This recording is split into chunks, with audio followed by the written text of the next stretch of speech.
Buenos días a todos y a todas, bienvenidas a este foro, a ustedes los que están presentes y a los cientos que nos ven a través de Facebook.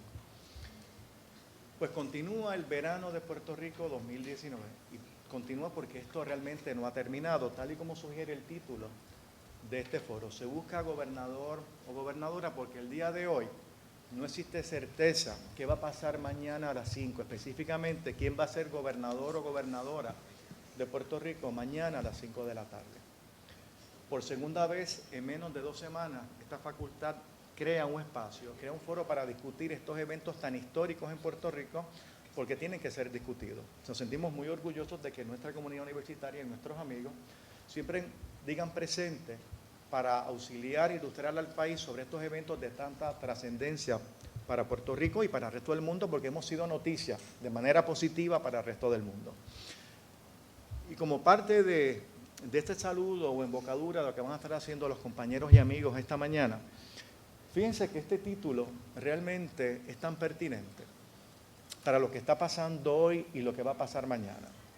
Uno tiene que preguntarse por qué el gobernador nombró a Pedro Pierluisi secretario de Estado cuando ya le había sido advertido por el presidente de la Cámara y del Senado de que no contaba con los votos para ser confirmado.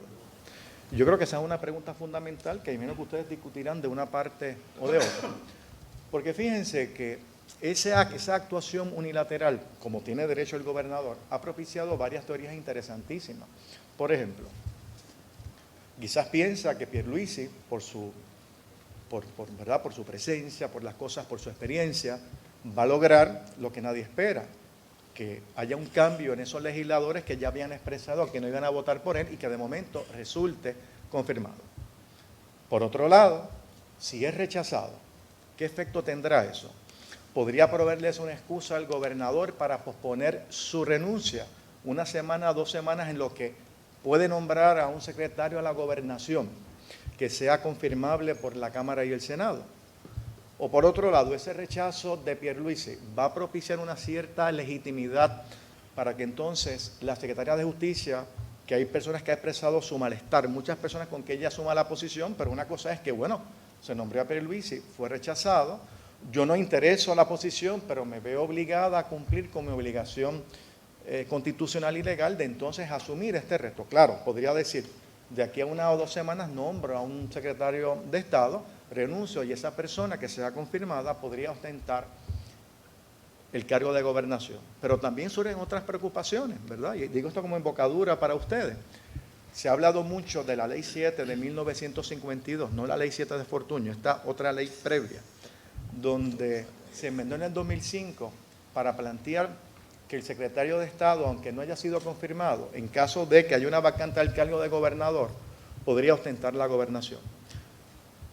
Yo creo que todos estamos claros de que esa legislación es claramente inconstitucional porque es contraria a lo dispuesto en el artículo 3, sección 21 de la Constitución, entre otras disposiciones hermanas. Pero el asunto realmente que llama la atención es que se presume constitucional y eso podría provocar un problema. Y no sabemos si este nombramiento de Pierluisi un poco iba encaminado a poder activar esta legislación. Y lo digo porque ustedes saben que como Pierluisi fue nombrado en receso, pues puede ostentar en este momento legítimamente el cargo de secretario de Estado. Claro, y si mañana o esta tarde o mañana el Senado y la Cámara no lo confirman, rechazan su nombramiento, no hay ningún hecho. Pero ¿qué pasa? Y yo escucho a algunos legisladores decir, necesitamos tiempo para evaluar este nombramiento. ¿Qué pasa si el viernes a las 5 de la tarde no lo rechazan? Todavía no ha habido un procedimiento del Senado. ¿Podría, en virtud de la Ley 7, Pedro Pierluisi ostentar y asumir el puesto de gobernador en vista de la inacción de la Asamblea Legislativa que requirió más tiempo para examinar ese nombramiento de Pierluisi? Pero podemos pensar hasta más. ¿Qué pasa si Ricky Rosselló decide adelantar su renuncia para antes que comience esta sesión y ya Pierluisi ha sido juramentado como secretario de Estado? ¿Podría, en virtud de esa Ley 7, asumir la gobernación? Y entonces después, cuando lo rechacen, digan, no, pero es que ya yo soy gobernador. Es decir, la Ley 7 ha creado un ingrediente de mucha incertidumbre y que aunque podemos estipular de entrada que de su fase es inconstitucional, crea incertidumbre, crea preocupación en cuanto a estrategias posibles que estén entonces planificando las personas que durante la última semana han tenido secuestrado al país en cuanto a qué va a pasar. Así que nada, yo creo que en este foro vamos a discutir un poco muchos escenarios, muchas posibilidades, tanto lo que ha pasado, lo que estamos viviendo y qué esperar en los próximos días. Así que todos bienvenidos a los compañeros, éxito en esta actividad. Bueno, gracias. Y los dejo con el amigo Tito Farinacci, que va a ser el moderador y va a presentar a los panelistas.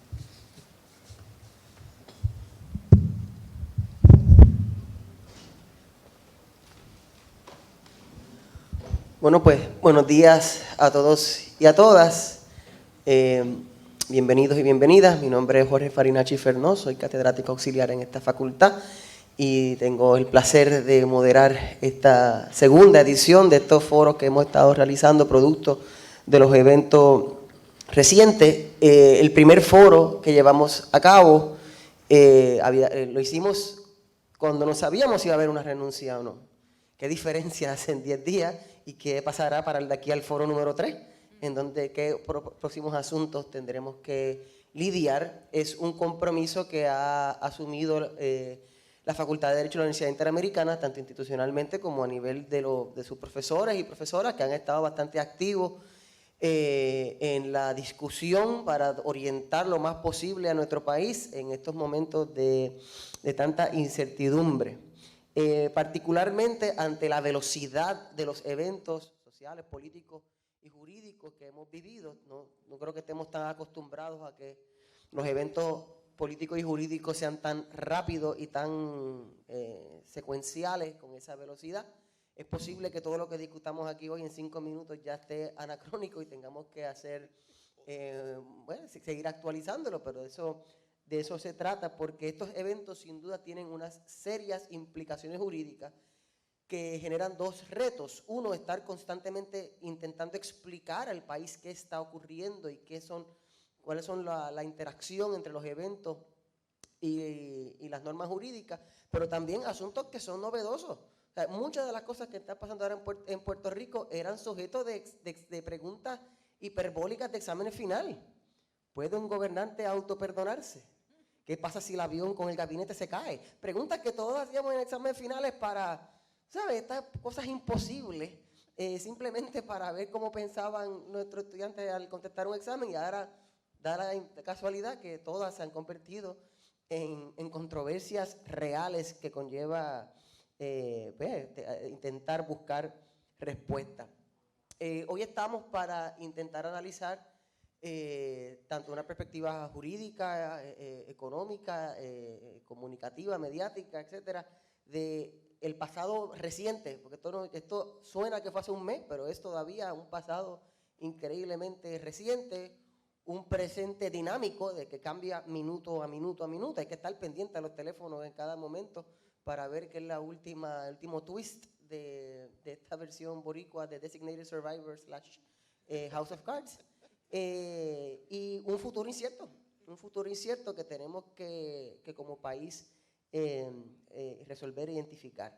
En la dinámica de este foro, como lo hicimos la vez pasada, es que a mí me tocan hacer unas preguntas para provocar la conversación de nuestros panelistas, que voy a presentar en unos segundos, y que de ahí salga una dinámica que promueve esa conversación. Sabemos que aquí también hay compañeros y compañeras de la prensa, están invitados y le damos la bienvenida a que en algún momento un tema, un asunto específico se esté discutiendo, entienden que requiere una pregunta que quieran hacer para profundizar, le damos la bienvenida, y en su momento también, según vaya progresando la dinámica, abriremos a la participación de las personas presentes para que también puedan contribuir con preguntas. Paso ahora a presentar a nuestros panelistas. No están sentados en el orden que pensaba que iban a estar sentados, o sea que la práctica siempre se impone a los planes, o sea que comienzo con el profesor Carlos Ramos González, catedrático de nuestra facultad y profesor de Derecho Constitucional, la profesora Yanira Reyes Gil, decana de Asuntos Académicos de la facultad, también profesora de Derecho Constitucional aquí, al profesor Antonio Fernosa Gebien, que es economista y catedrático asociado de la Facultad de Empresas del Recinto Metropolitano de la Universidad Interamericana, y la compañera Carla Minet, que es investigadora, periodista y parte del Centro de Periodismo Investigativo, que ha tenido un rol muy importante en estos eventos. Bueno, vamos directo a ver cómo hacemos la primera pregunta. Y yo creo que es la mejor manera de continuar el foro anterior, donde estábamos preguntándonos en aquel entonces qué debe ocurrir. Bueno, pues algo ocurrió. ¿Y qué ocurrió? Yo creo que constitucionalmente hay unas maneras en que un gobernador cesa en su puesto. Primero, se le acaba su término, ya sea porque es derrotado en las urnas o porque no fue la reelección y se acaba su término y abandona su puesto. Segundo, la muerte, preferiblemente natural o accidental, la renuncia o el residenciamiento. Esos son los mecanismos de que un gobernante sale de su puesto. Cuando el gobernador intentó decir que iba a salir producto de que no iba a la reelección, eso no era viable para el país. El deceso prematuro del gobernador no era algo que estaba en el panorama, obviamente. O sea que lo que le quedaba al país era la renuncia o el residenciamiento. Curiosamente, los llamados inmediatos del pueblo cuando el escándalo no fue residencien a Rosselló, como ocurrió con Nixon, que el planteamiento no era Nixon resign, era impeach Nixon. Incluso Trump, no es Trump resign, es impeach Trump. El planteamiento del pueblo fue la renuncia del gobernador. Podría ser porque desconocían que existía el mecanismo del residenciamiento, que nunca se había utilizado para un gobernante en Puerto Rico, o que simplemente entendían que era más directa la presión a la renuncia. Y pasó algo curioso, y con esto hago la pregunta a los compañeros. Esta es la manera en que yo lo veo. Hubo una movilización masiva pidiendo la renuncia del gobernador. Hubo voces de presionar a los legisladores para residenciar, pero el llamado era Ricky renuncia, forzar al gobernante a renunciar. Esa fuerza generada y dirigida al gobernador tuvo un impacto sobre los legisladores, que se sintieron presionados y activaron el proceso de residenciamiento. Y activado el proceso de residenciamiento, renuncia el gobernador. O sea que podría plantearse que el pedido de renuncia provocó el residenciamiento, la amenaza de residenciamiento provocó la renuncia. La pregunta es, ¿funcionó el sistema? Así es que como se supone que funcione el sistema jurídico en Puerto Rico cuando por diferentes razones hay que remover un gobernante que de alguna manera ha perdido el favor del pueblo o ya está incapacitado para ocupar su cargo, o esto fue una casualidad que se dio, pero no es como se supone que el sistema funcione. ¿Quién empieza? Invito al compañero Carlos Ramos a que comience. Es una pregunta bien importante, interesante, que tendremos que hacérsela también a los sociólogos y a muchos otros que van a tener que explicar lo que ha sucedido. Pero sí me gustaría reaccionar en la siguiente dirección, porque lo contrastaste con Estados Unidos, y eso es bien interesante. En Estados Unidos, en ese sentido, está mucho peor que nosotros. Porque en Estados Unidos, frente a un Trump, que si tú comparas, honestamente, los chats del gobernador con las cosas que ha dicho y hecho Trump, pues están ahí peleándose, ¿sabes? Trump a veces ha dicho cosas peores. ¿Okay? Pero no ha habido la reacción. Porque en Estados Unidos, por diferentes razones, las respuestas están más constitucionalizadas.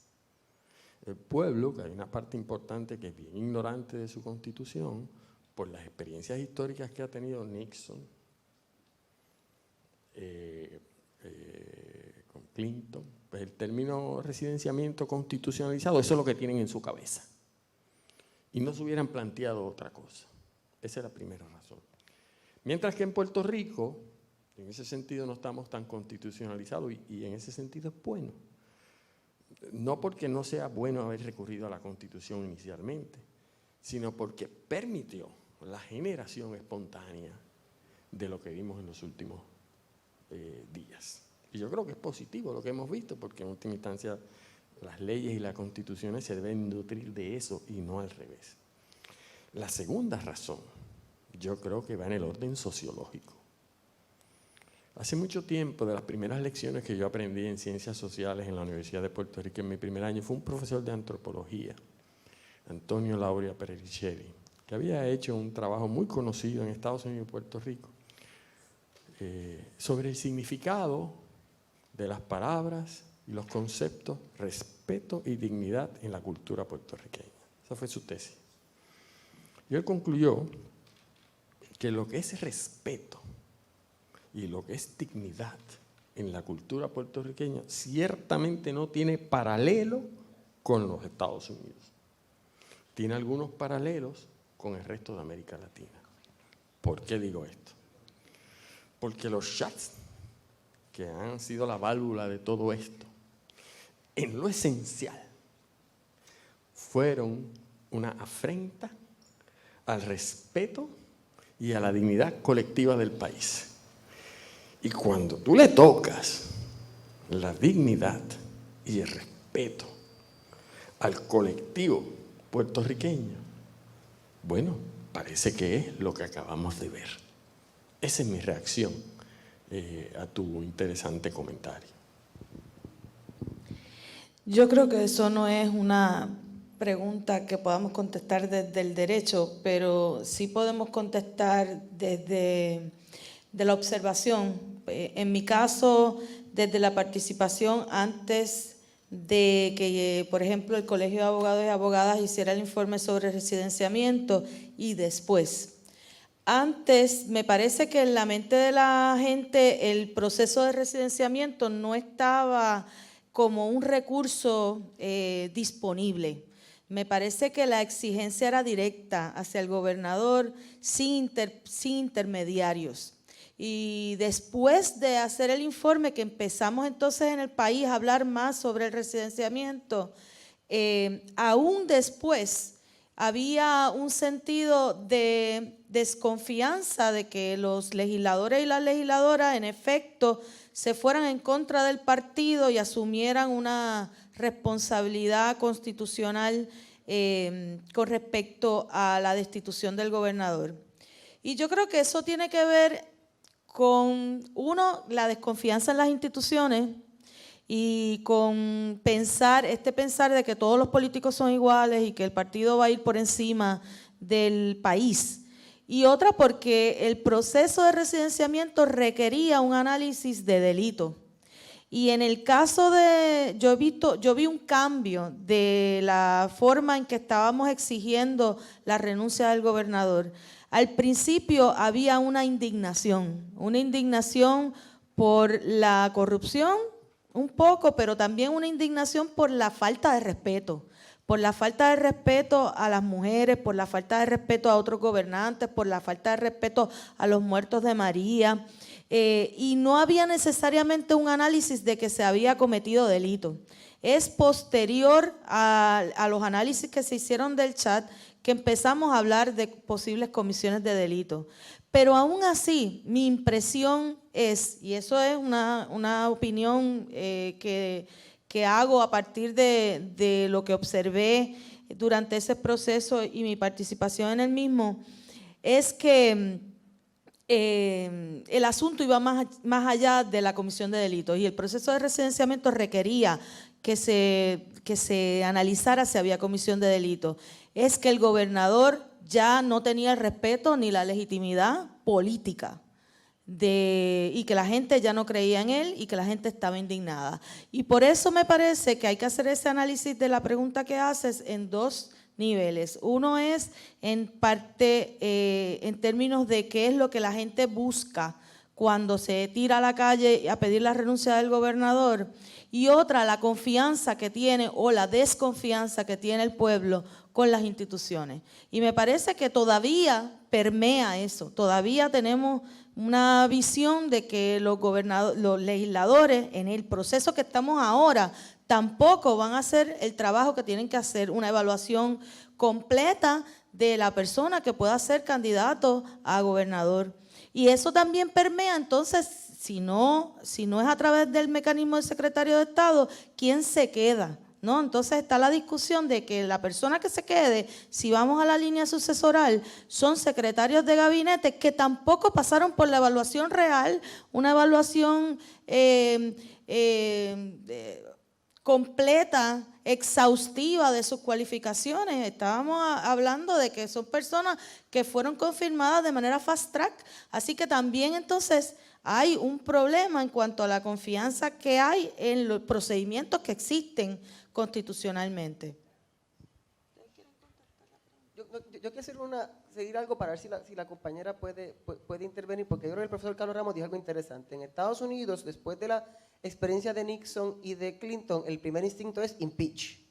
Ahora, con la renuncia del gobernador, el primer instinto es en blanco renuncia. Ya sabemos que es hashtag en blanco renuncia. No sabemos si es Wanda, si es el que sea. Porque ahora la gente piensa que el mecanismo efectivo de remover un gobernante no deseado es exigirle la renuncia, no necesariamente pedir el residenciamiento. Eso tiene unos retos. Como tú dices, tú puedes pedir la renuncia por cualquier razón. Solamente puedes residenciar por algunos asuntos, cosas que vamos a discutir ahorita. Pero aquí se logró la renuncia porque cientos de miles, por no decir hacía falta una masa crítica tan fuerte para forzar una renuncia, porque con 300,000 personas no ibas a pedir una renuncia, con un 60% del país no ibas a lograr una renuncia. Pero el residenciamiento tampoco requiere que haya unanimidad en el país. 2/3 partes de la Cámara, 3/4 partes del Senado, es una mayoría sólida, pero no es unanimidad. O sea, porque para que una renuncia se logre, tiene que ser 99-1. Porque y ese fue el llamado del gobernador al principio. Aquí la única manera en que yo me voy es que me residencie. Ese es el mecanismo legal. Y yo quisiera saber la impresión de que, mirando hacia adelante, si ahora va a pasar lo contrario a Estados Unidos, que la cultura ahora del país va a ser que ante un gobernante malo, un gobernante que nos ha defraudado, no vamos a esperar aquí a 4 años para sacarlo. El residenciamiento no es el mejor mecanismo. El mecanismo va a ser intentar repetir, cosa que no es poca cosa, porque poner 600,000 personas en un expreso en un día para otro no es cosa fácil.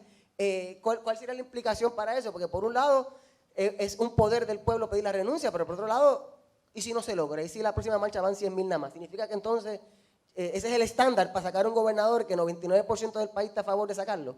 Sí, muy retante. Coincido contigo con que, por una parte, me parece que ese llamado a la renuncia, tal como empezaron las primeras protestas y fueron, ¿verdad?, subiendo en volumen, en tono y en fortaleza,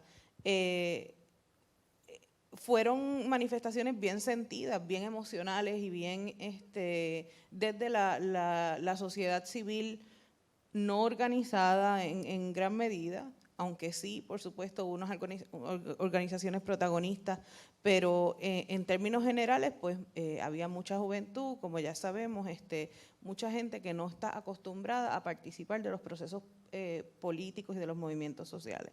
Así es que creo que eso nos habla entonces de que hubo unas cosas que conectaron a esa gente de una manera bien emocional a lo que estaba diciéndose que el gobernador había hecho y, ¿verdad?, sus allegados. En ese sentido, entiendo, ¿verdad?, que de la forma del sentido común de la gente, del conocimiento popular, de la gente que se movilizó, pensaran que lo que tenían que reclamar era la renuncia porque no conocen los detalles del proceso de residenciamiento. Pensar en un residenciamiento hecho por gente del mismo partido político de repente parece como una locura y en realidad en parte lo ha sido. Así es que el sentido común de la gente yo creo que prevaleció en ese reclamo de que simplemente era un llamado a la renuncia. De que cómo eso, ¿verdad?, qué implicaciones tiene eso para el futuro, pues la verdad es que sí, coincido contigo con que es un reto muy grande movilizar a la gente de esta manera que se ha logrado, pero a la misma vez creo que esta experiencia de las últimas semanas ha sido una oportunidad de aprendizaje para entender qué es lo que conecta a la gente, qué es lo que mueve a la gente a participar, qué es lo que les llega, ¿verdad?, a su fibra, como decía Carlos, el tema de la conceptualización de lo que es el respeto y la dignidad. Y pensaría yo, ¿verdad?, que es un aprendizaje para el país y también para las organizaciones que en el futuro necesiten o entiendan que es importante plantear la renuncia de un funcionario o de un gobernante, porque si no aprendemos todos nosotros, ¿verdad?, asumiendo que los políticos no aprenden muchas lecciones, si no aprendemos nosotros de esta experiencia, pues en el futuro pues se volverán a convocar piquetes o marchas donde va solamente pocas personas, donde la gente no se siente convocada o involucrada. Así es que creo que ese reto es para todos nosotros, ese reto que tenemos para el futuro. Yo prometo que por ahí vienen preguntas económicas y de periodismo, pero mi próxima pregunta es jurídica todavía, y es sobre este último tema, porque miren, ahora mismo tenemos un mecanismo de sacar un gobernante que es bien informal. Lograr una renuncia es un fenómeno sociológico y político más que jurídico, masividad, unanimidad, presión internacional, etcétera, etcétera, que fuerza lo que al fin y al cabo es una decisión unilateral, exclusiva y personal del individuo. Por otro lado, tenemos el residenciamiento, que además de sus 2/3 partes y 3/4 partes, como dijo la decana, conlleva específicamente unas causales. No es suficiente decir, violó la confianza del pueblo, no lo queremos, eso no es. Pregunto, y ahora se están buscando si hace falta adoptar mecanismos adicionales que no sea tan informal como la renuncia o tan estricto o indirecto como es el proceso de residenciamiento. Y se han hablado de dos, quisiera saber la opinión de los compañeros. Una es más precisa, que tal vez enmendar la Constitución para que no sean solamente los delitos causales para un residenciamiento. No hay por qué limitarlo a un gobernante criminal, pues hay gobernantes que hay que sacar y no han violado el Código Penal. O el mecanismo que también se presentó recientemente, una propuesta de enmienda constitucional del referéndum revocatorio que existe en California, así es que tenemos a Arnold Schwarzenegger, ¿verdad? En el 94 había un gobernador de California, Gray Davis, que nadie quería, y hubo un recall, ¿verdad?, que ocurre en California, y ahí es que entra el gobernador Schwarzenegger. Hay países que lo tienen, pero todo esto tiene un riesgo también, porque si tú quitas de la Constitución los delitos, y es cualquier razón porque el gobernante ya no goza de la confianza, se convierte en un sistema parlamentario, donde básicamente el gobernante tiene que tener la confianza constante de la Asamblea Legislativa, o el referéndum revocatorio, que tiene un riesgo, y es que un país tan polarizado, el día después de una elección, el perdedor va a empezar a buscar la firma para revocar. O sea, vamos a tener elecciones cada 2 años. Pero sin duda ha iniciado una conversación de que lo que tenemos, renuncia o residenciamiento, en algún momento nos va a hacer falta más herramientas para lidiar con un gobernante que haya perdido la legitimidad, que simplemente no puede seguir gobernando. Una de las cosas que ganamos de este proceso es que yo creo que puso en perspectiva que la Constitución se quedó corta. La Constitución se quedó corta en muchos aspectos. Porque precisamente era muy difícil para las personas que participaron del diseño constitucional imaginarse una cosa como esta, ¿no? Pero igual estaba esa posibilidad.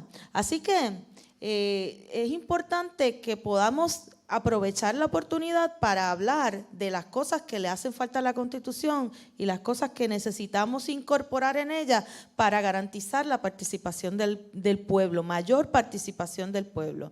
El voto revocatorio es trascendental, ¿no? Es trascendental que la gente pueda participar de la cosa política más allá de cada 4 años y que podamos entonces, más allá de que haya una comisión de delitos, la gente pueda determinar si un gobernador es digno o una gobernadora es digna de continuar en su puesto.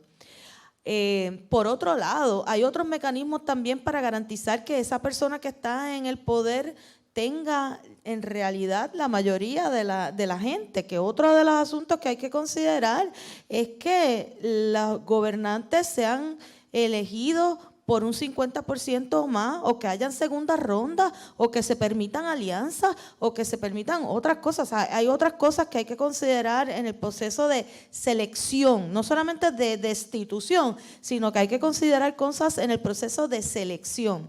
Entonces, una vez consideremos el voto revocatorio, ¿qué hacemos? Lo dejamos entonces para que el gobierno, el partido de gobierno elija a la persona que lo va a sustituir, como estamos haciendo ahora, que la línea sucesoral implica entonces que van a venir unos secretarios y secretarias de gabinete por quien nadie votó y que fueron confirmados rápidamente, sin mayor evaluación. Entonces tendríamos que pensar que también tendríamos que incluir un mecanismo para que la gente pueda participar en la selección después de una destitución. Que ese proceso de residenciamiento, contrario, en Puerto Rico es 2/3 partes y 3/4 partes, o sea que es sumamente estricto. En Estados Unidos no es así. Así que eso hay que evaluarlo también. Yo creo que hay que evaluarlo tomando en consideración los riesgos políticos que eso implica. Estoy de acuerdo contigo que eso podría implicar que estemos en esta locura de las elecciones casi todo el tiempo, permanentemente. Pero podrían haber unas garantías añadiendo causales al proceso de residenciamiento, aclarando las mismas y permitiendo incluso que la gente pueda participar mediante iniciativas, que la gente pueda solicitar, que se haga una investigación del gobernador o que se haga una investigación de cualquier funcionario de gabinete y que participen directamente, como existe en otros lugares, participación de la gente mediante iniciativas, ya sea para estos procesos o para otros, como pueden ser para medidas legislativas. No voy a repetir las recomendaciones que en voz alta trae Yanira sobre posibilidades para enmendar la Constitución, porque estoy de acuerdo con ellas. Lo que sí, que el foco tiene que ser efectivamente mecanismos alternos a la legislatura para que el pueblo se haga sentir. Ese es el big picture. Segundo, qué bueno que se quedó corta la Constitución. Porque gracias a que se quedó corto se manifestó lo otro. No es que ahora en el futuro no tengamos que enmendarla, pero que eso tuvo un valor y nos debe hacer reflexionar sobre qué vino primero o qué se supone que refleje esa Constitución. Porque todo eso se manifestó, pero recuerden que eso que sucedió en el país las últimas 2 semanas, otra vez, hay que preguntarle mucho también a los sociólogos y sociólogas. Ahí hay mucho posmaría, ahí estuvimos enterrando muertos, ahí hay protestas acumuladas, ahí hubo tantas cosas que bueno, que tendremos que pensar. Y comento esto porque yo le tengo mucha aprensión a cuando estamos en situación de crisis. Recuerdo lo de la fianza, la fianza, que si no sé cuántos muertes habían, asesinatos insensibles y todo el mundo corriendo. Y aquí casi en un momento dado había mayoría para enmendar la Constitución. Mira para lo que lo querían enmendar, que por suerte lo derrotamos. Para especificar los delitos a los que no iba a haber fianza. Que eso es una cosa horrible en metodología de enmienda constitucional, del cual Jorge sé que sabe muchísimo también. Porque los tiempos cambian y la Constitución está para que perdure y que sirva, me gusta mucho esa frase, de piloto automático para muchas cosas. Así que cuando hay unas crisis como la que hemos visto, no podemos salir corriendo a hacer propuestas inmediatas, sino el big picture, lo que estamos haciendo aquí, hay que conversar, hay que pensar, hay que buscar qué se hizo en California, qué se ha hecho en otros países a la luz de esta realidad y empezar a desarrollar propuestas concretas. Penúltimo, residenciamiento, impeachment. Cuidado otra vez por lo mismo que he dicho con tocar esa sección de la Constitución. Porque, por ejemplo, nunca se llegó al residenciamiento. Pero una de las cosas que a mí me preocupaba cuando se estuvo discutiendo el residenciamiento, aunque se advertía que era un juicio político y no criminal, el foco, el énfasis, incluso llegó siendo criminal. En el informe del Colegio de Abogados se hizo claro que eran cosas separadas. El de la Cámara lo mismo.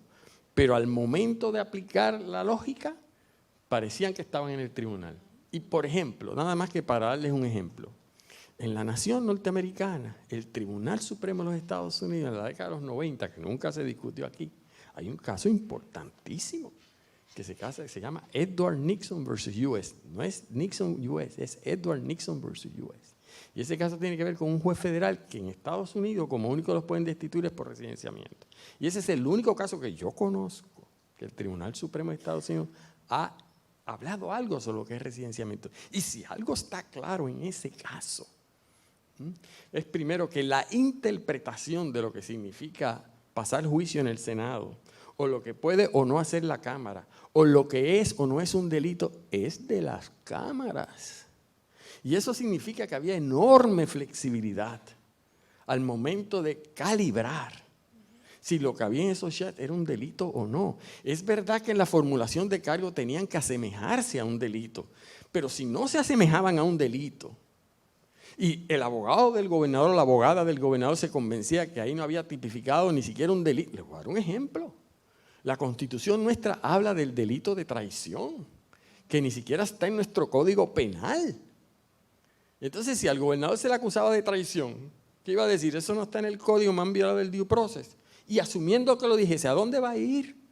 El caso de Nixon dice que eso no se puede llevar a los tribunales. Y dice, pero el Tribunal Supremo nuestro no tiene que seguir, eso es verdad. En esta materia nosotros podemos decidir otros asuntos, pero son altamente influenciables por lo poco que hay. Lo que quiero decir con esto es que aún esa inconformidad que tengamos con el proceso de residenciamiento, tenemos que reflexionar, pensar e ir a los fundamentos, a las experiencias históricas en Estados Unidos para ver si en efecto, esto hay que, yo me pregunto, por ejemplo, ¿cuántos de ustedes o los que nos están oyendo habían escuchado lo que yo les acabo de decir? Pues posiblemente poco, porque claro, no tendrán el tiempo, ni el tiempo que uno tiene, para eso nos pagan, para estar pensando en estas cosas, pero para eso estamos, para ayudar a reflexionar en tiempos de crisis. Durante los eventos de verano hubo muchas noticias sobre cruceros que no pudieron entrar, sobre centros comerciales que tuvieron que cerrar temporalmente, el impacto al Viejo San Juan, al turismo, etcétera, etcétera. Y la exposición que tuvo esto internacional. Y hubo unas dicotomías interesantes. Primero, que hubo turistas que estaban fascinados con lo que estaba ocurriendo, que participaron, que quisieron traer, no sé si querían pancartas en el gift shop, pero encontraron la manera de participar. A mí me estuvo curioso que cuando se hablaba, esto va a tener un impacto negativo sobre la economía, por ende paren las manifestaciones, se convirtió a, esto va a tener un impacto negativo en la económica, por ende renuncie el gobernador para que cesen las manifestaciones, no que unilateralmente los manifestantes cesaran. O sea, que el tema del impacto económico ya sea inmediato, ¿verdad? 600.000 personas en el autopista significa que hay 600.000 personas trabajando ese día, o consumiendo ese día, o sí, hay que consumir, hay que comer. Hubo un componente económico interesante que yo creo que todavía es difícil, no sé si es fácil de medir o estamos todavía en la parte de la especulación, pero sin duda fue parte de la conversación sobre el impacto que tendría que el gobernador alargara su decisión de renunciar, o incluso el efecto de que tuviese todo este asunto de corrupción y de falta de confianza en la gobernabilidad de Puerto Rico, y algo entonces más allá de la cuestión del consumo interno, que el efecto sobre la inversión, etcétera, etcétera, de lo que piensan que es un país en caos o un gobierno que está en caos. A ver si el compañero nos puede elaborar un poco sobre eso. Pues mira, sí. Fundamentalmente tres cosas. Uno, la economía, ciencia social, tiene mucho que ver la parte conductal del individuo, ¿no?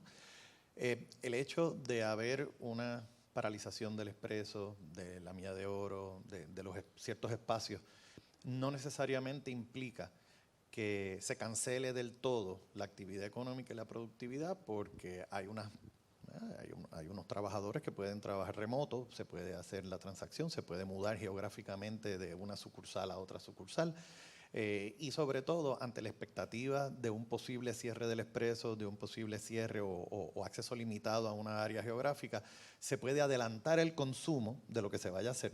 Pues sé que pasado mañana va a haber por ejemplo, mañana nadie sabe lo que va a pasar a las 5:01 de la tarde. En el Viejo San Juan se van a convocar muchas personas, pues si yo tengo que ir al Viejo San Juan mañana, pues entonces hago una de dos. O adelanto y lo hago hoy, o lo pospongo y voy el sábado o voy el lunes. O sea, tú puedes adelantar o puedes posponer la decisión económica del consumo. En el consumo básicamente es más fácil de la teoría económica explicarlo. Y pues creo que el fenómeno interesante, y yo entiendo que positivo, fue el alineamiento, el cerrar filas del sector empresarial en apoyo, aunque no necesariamente tiene que ser el apoyo que otra gente quería, pero es en apoyo sobre todo de decir, mire, yo le voy a dar el espacio, verdad que cientos de trabajadores no pudieron, a lo mejor aquellos que trabajan por hora pues no pudieron recibir ese pago, pero es una cuestión de que el patrono decide si les paga el día o no, si se trabajó o no, o hay con cargo alguna licencia. Lo que quiero por otro lado, el número 2, es en el área, que lo mencionaste, en el área de inversión. En este tipo de cosas, sobre todo, somos una economía mixta de mercado, capitalismo, el capital es muy cobarde. Y al capital no le gusta la inestabilidad, sobre todo a nivel de riesgo país, a nivel de riesgo político. Pero creo que se ha mantenido la discusión en algo de orden. Sí hubo unos momentos donde se vandalizaron unas cosas en el Viejo San Juan, pero al otro día fueron a pintar, se fue a limpiar. O sea, hay una solidaridad que yo jamás había visto en aunar esfuerzos para un bien en específico, que era el despertar de la ciudadanía en todos los sectores económicos, sociológicos y demás, a darse cuenta que vivían en una relación tóxica de abuso psicológico de la clase política, sobre todo de la situación en específico, y la ciudadanía dijo, hasta aquí llego.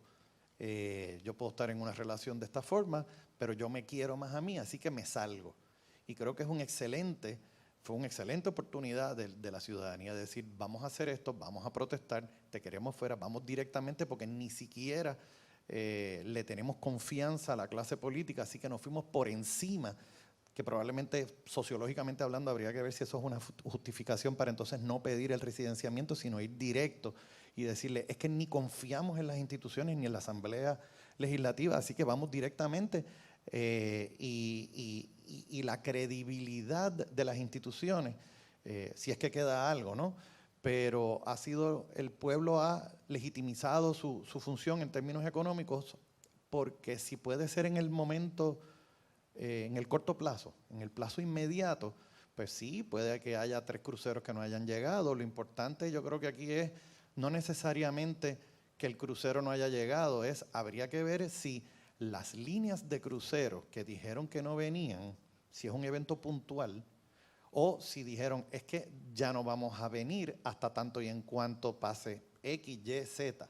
Y eso, si acaso, es importante, porque entonces el hecho que no venga un crucero hoy o mañana, pues chévere, que venga otro la semana que viene, o ponen en la ruta a Puerto Rico otra vez, y sí, ese día no hubo consumo, pero por otro lado, hubo mucha gente que dentro de las marchas pues, fueron y compraron agua, adelantaron un consumo de algo que a lo mejor no tenían que hacer para vender en las marchas, agua, banderas, el empresarismo floreció, mucha gente en las veredas, en puntos estratégicos pudieron vender algo que probablemente nunca hubiesen podido vender en ninguna otra área geográfica. O sea que hay unos más y hay unos menos, el efecto neto todavía es muy prematuro.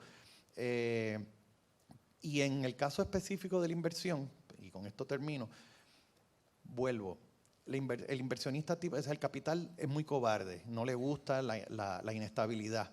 En el periodo próximo, ¿no? En el corto plazo, en el plazo inmediato, puede que haya un costo de oportunidad, porque el que vaya a hacer una expansión, el que vaya a querer invertir dice, todavía no me gusta la situación que está ahora, déjame ver qué pasa, deja que baje la espuma, se normalice esto, y entonces yo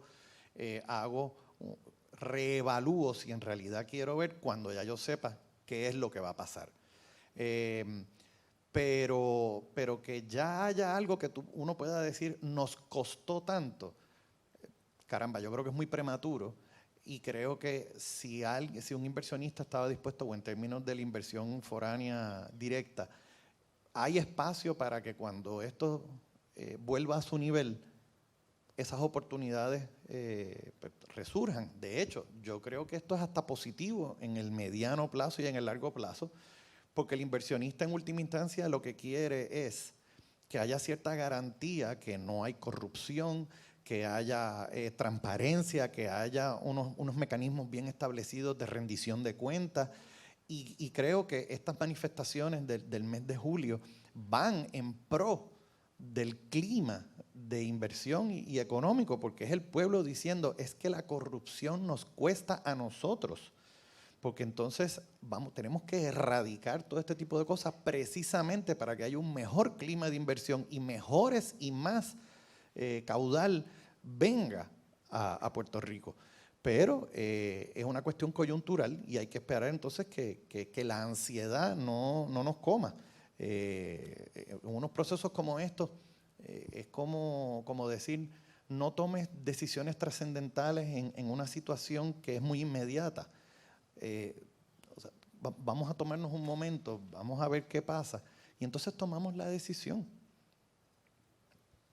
Quiero aprovechar de gancho para que la compañera también se exprese, porque yo creo que también eso tiene que ver mucho con la exposición, la cobertura mediática de esto en los Estados Unidos que hubo, que yo creo que tú mencionas, y salió por ejemplo en la entrevista de Shepard Smith en Fox News, la idea de que, por ejemplo, cuando los arrestos de los funcionarios de la Secretaría de Educación y ACES, que dio la impresión en Estados Unidos que en Puerto Rico lo que hacíamos era robarle el dinero público a los Estados Unidos y por ende lo que hay que hacer es cerrar esa llave en lo que sabemos que está pasando, ¿verdad? El instinto de cuando hay corrupción es cerrar la llave, tanto a nivel del dinero público de los Estados Unidos como posiblemente inversionistas. Y cuando de momento esa masividad que típicamente asusta al capital, como tú dices, porque esto significa incertidumbre, curiosamente se convirtió en aliado, en tanto lo que hizo fue, que nosotros queremos limpiar casa también, no queremos corrupción porque nos afecta a nosotros y es una manera de decirle, estamos haciendo algo en contra de la corrupción. No el gobierno internamente, que genera tal vez sospechas, sino desde afuera. Yo quería también preguntar, porque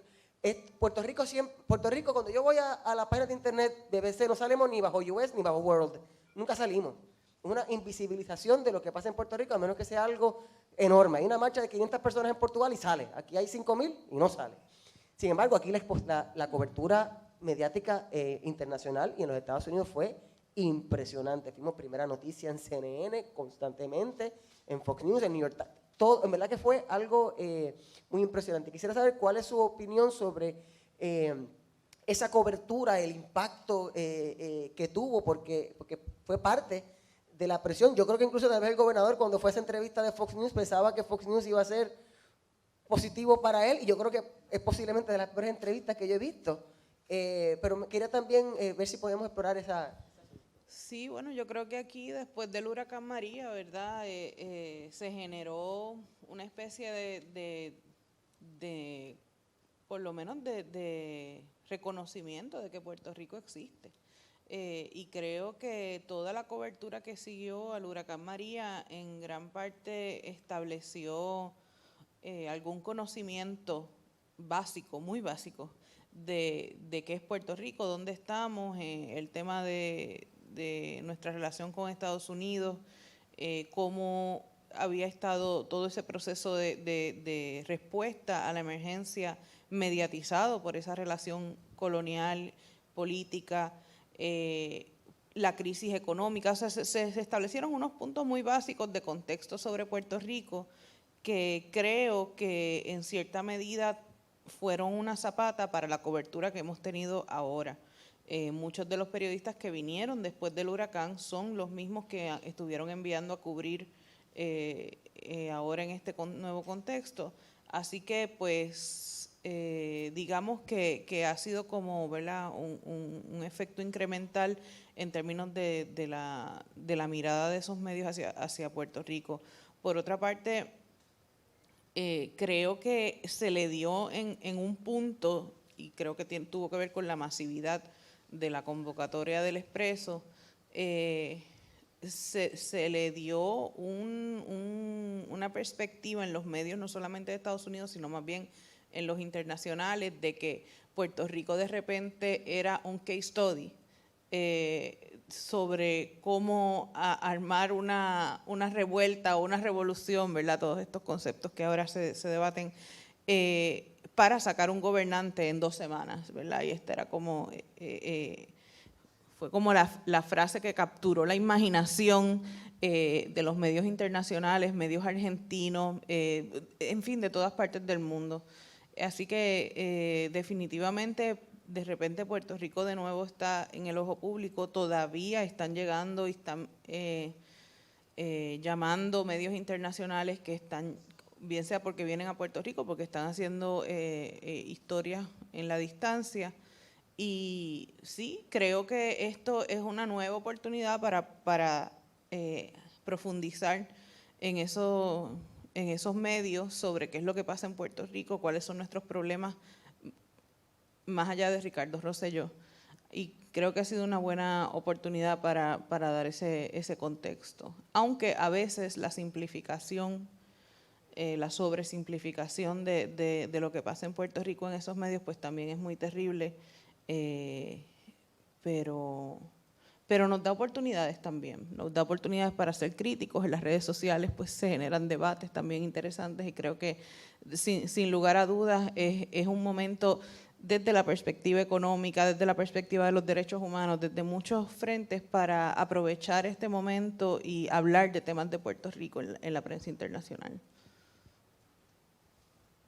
Volviendo un momento a los asuntos jurídicos, en 1981, cuando el intento de asesinato de Reagan, que Reagan entonces tuvo que estar bajo anestesia, por lo cual no estaba capacitado para tomar decisiones, y el vicepresidente Bush estaba en un avión desconectado regresando de Texas, el secretario de Estado entonces, Alexander Haig, va a las cámaras en la Casa Blanca y dice, "Don't worry, I'm in control in the White House". Y todo el mundo como que, ¿y el presidente de la Cámara? Porque aparentemente al secretario Haig se le había olvidado la enmienda 25. Y es que por mucho tiempo en Estados Unidos la línea sucesoral era la misma que tiene Puerto Rico. Era el presidente, ok, hay un vicepresidente, pero eso ya, con el asunto del vicegobernador, más o menos lo discutimos la semana pasada. Pero más allá de esos 2 puestos, una vez tú salías del presidente y vicepresidente, ibas al gabinete y el orden era Estado, Treasury, muy parecido al que tiene Puerto Rico. Ellos lo enmiendan con la enmienda 25 y se dan cuenta de que hace falta, después del presidente y vicepresidente, alguien electo, alguien que tenga un mínimo de legitimidad democrática, y lo más cercano es el speaker de la Cámara y después el presidente pro tempore del Senado. Pero Puerto Rico, nuestro andamiaje es de los 50. Nuestro andamiaje, que presumo yo era una copia del federal de ese momento, ya sea la parte que está recogida en la Constitución y la parte que está recogida en la Ley 7 del 52, es la clásica del gabinete, gobernador y de Estado para abajo. Y nosotros en parte constitucionalizamos eso, el poner secretario de Estado. El resto lo dejamos por estatuto. Y yo creo que la decana lo había mencionado ahorita, de que quien sea que venga, su legitimidad democrática está altamente erosionada. Sobre todo si sigue habiendo renuncia tras renuncia tras renuncia, porque vas a ser alguien nombrado por alguien que fue nombrado, por alguien que renunció, después que renunció, nombrado del renunciante. O sea que va a haber unos degrees of separation de la legitimidad democrática. No podemos hacer mucho con los secretarios de Estado, a menos que sea enmendar la Constitución. Pero, primera pregunta, ¿deberíamos considerar otra línea de sucesión y descartar ya la clásica de mantenerlo todo en la rama ejecutiva e involucrar a la rama legislativa? O lo que curiosamente me ha sorprendido lo mucho que lo he escuchado recientemente, que ahora mismo yo creo que jurídicamente no es viable, pero ahora mismo se pueden considerar muchas cosas, que es la idea de una elección especial. La idea de que a menos que sea, qué sé yo, 6 meses antes de que vengan las elecciones, pues ahí se puede quedar alguien por un tiempito, pues esto es 1 año y medio. Entonces mucho tiempo para gobernar, va a nombrar jueces, va a tener todas las facultades de un gobernante. ¿Qué creen de la idea de o mantenerlo como está, y esto es simplemente el sistema que tenemos y hay que vivir con él? 2, la posibilidad de que se involucre una línea sucesoral que incluya la Cámara y el Senado, que son electos, los únicos funcionarios electos más allá del gobernador. O 3, que se active algún tipo de mecanismo que el pueblo decida, que el pueblo escoja el sustituto del gobernador. Pues mira, en esto difiero un poco de Carlos. Yo sí creo que tenemos que pensar bien las cosas, no puede ir corriendo a cambiar la Constitución cada vez que hay una crisis, ¿no? porque hay crisis distintas y de distintos niveles y en distintos momentos. Pero sí, yo creo que tenemos que aprovechar las oportunidades que nos da la historia para reconsiderar cosas que a lo mejor fueron errores en su momento, o a lo mejor ya los tiempos reclaman que se cambien, porque nunca lo habíamos pensado de esa forma o porque la realidad cambió. Con respecto al caso de ahora, lo que estamos viviendo en estos momentos, es terrible pensar que esas mismas personas que nosotros y nosotras, hablo del pueblo, habían estado criticando, haciéndole exigencia, desconfiando de que incluso pudieran hacer un proceso de residenciamiento porque entendía la gente que no iban a poder separar el grano de la paja, que esas mismas personas no hicieron su trabajo en el momento de hacer una evaluación exhaustiva de esos miembros del gabinete, y que entonces esa gente va a estar por designio de una ley que en otro momento podríamos hablar sobre su dudosa constitucionalidad. Por lo menos la enmienda de 2005. Estoy hablando de la ley 7. Esas personas que están en esa línea sucesoral no fueron electas por el pueblo, esas personas ni siquiera fueron evaluadas de manera concienzuda, así que yo creo que sí, que tenemos que pensar de qué forma podemos lograr que la gente pueda participar de manera más directa. Y esto lo digo no por hacer propuestas específicas de enmienda a la Constitución, sino como un hilo conductor.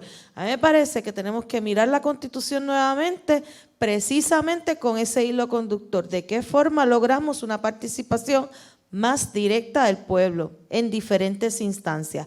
En esta instancia en particular, bueno, resulta que en otros escenarios como en los Estados Unidos, quien vendría a sustituir al gobernador sería los miembros de la legislatura, sería la legislatura.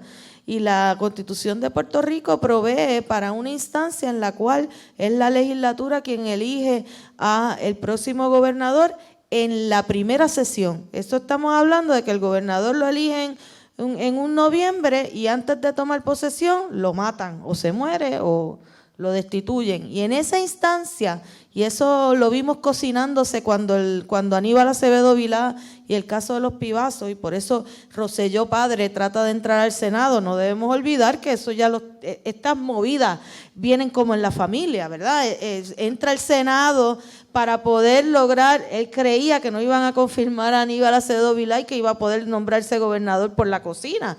De esa forma, esa sección 9 del artículo 4 que permite entonces que la legislatura seleccione al gobernador, tiene detrás la idea de que la gente participa de manera indirecta, porque esos legisladores y legisladoras son electos por el pueblo. Uno puede cuestionar si es una representación real, ¿verdad? Pero independientemente es mejor que lo que tenemos ahora, en el sentido de que no tenemos participación alguna en esa línea sucesoral. Claro que uno tendría que decir, hay mucha gente que dice, bueno, pero vamos de Guatemala a Guatepeor, porque no sé, en este caso el candidato sería Tomás Rivera Chats. Independientemente de quién sea la persona, lo que estamos hablando en este momento es de los mecanismos, ¿no? y de los procesos. ¿Cómo logramos que la gente pueda participar si nosotros y nosotras, el pueblo de Puerto Rico, tirándose a la calle, logra la renuncia del gobernador? No por mecanismos indirectos, sino por presión directa, por poner sus cuerpos ahí. Entonces resulta bien contradictorio que ahora no tengamos ninguna participación en el proceso de selección de quién es esa otra persona.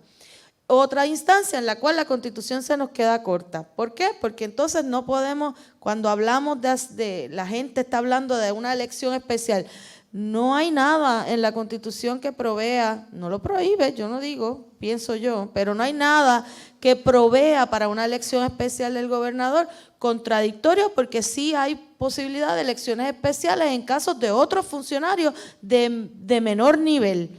Por lo tanto, uno tendría que decir, pero ¿por qué puede haber una elección especial para un alcalde o para un legislador y no puede haber una elección especial para el gobernador o gobernadora de Puerto Rico, que es a todas luces la persona de más alto rango en el gobierno. Sí, yo creo que cualquier mecanismo que viabilice la democracia participativa, ¿sí?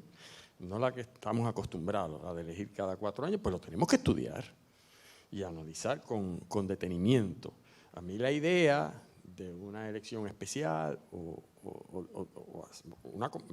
es que en este país, si tuviese otro sistema de gobierno, ya hubiera caído el gobierno. En otro sistema, en un sistema parlamentario, ya se hubiese convocado a elecciones. De hecho, la manera más democrática de resolver la crisis de hoy, que yo no sé, mientras nosotros estamos hablando aquí, allí hay un drama, ¿sabes? El día de ustedes lo saben, aquí hay un drama, que no sabemos el desenlace. La mejor manera, y puede que se complique en los próximos días, la mejor manera es que hubiese una elección, como sucede en otros sistemas. Bueno, como eso no es posible, pues, asumiendo lo que tenemos ahora, a mí no me gusta la idea, Jorge, que está en la enmienda 25, de involucrar a los líderes de la Cámara sustituyendo al gobernador, porque en la cultura política nuestra incrementaría los problemas históricos que los hemos ido superando de falta de separación de poderes en la práctica. Involucraría demasiado, untaría demasiado, por usar una frase, esos dos poderes, y a mí eso no me entusiasma. Yo sí pienso, y sobre todo en estos días o momentos, horas o minutos, que la teoría formal de la democracia representativa que tenemos, que es votamos cada 4 años, desgraciadamente su gran defecto, después nos retiramos, en teoría, lo que nunca deberíamos hacer, porque le depositamos nuestra voluntad al legislador o a la legisladora y ellas o ellos hablan por nosotros. Esa es la teoría. Sabemos que eso es lo que tenemos que cambiar, pero mientras estemos viviendo eso en estos momentos, por ejemplo, para mí es fundamental la participación de la Asamblea Legislativa en quien quiera que vaya a ser, obviamente, el secretario de Estado o el próximo gobernador, ante la ausencia de otros mecanismos, ¿no? Quien quiera que esté allí, pase lo que pase en las próximas horas, tiene que tener el aval de alguno de esos dos cuerpos, a mi juicio. Y sobre esa teoría está montada la Ley 7, salvo esas frases abortadas raras que hay ahí, que no hemos discutido, pero que están por ahí, pero que todavía no le hemos hecho mucho caso. A lo mejor dentro de unas horas tenemos que hacerle caso, o mañana, sobre la posibilidad de un secretario de Estado interino que venga gobernador, que para mí eso sería inconstitucional. Yo sí creo, por ejemplo, para abonar a la experiencia, a mi juicio, incluyendo quien quiera que vaya a ser gobernador ahora, a partir del viernes, que viene con todos los hierros, y entre otras cosas, por ejemplo, asumiendo a la gobernadora, lo que fuese, que la primera cosa que va a hacer es nombrar una secretaria o secretario de Estado.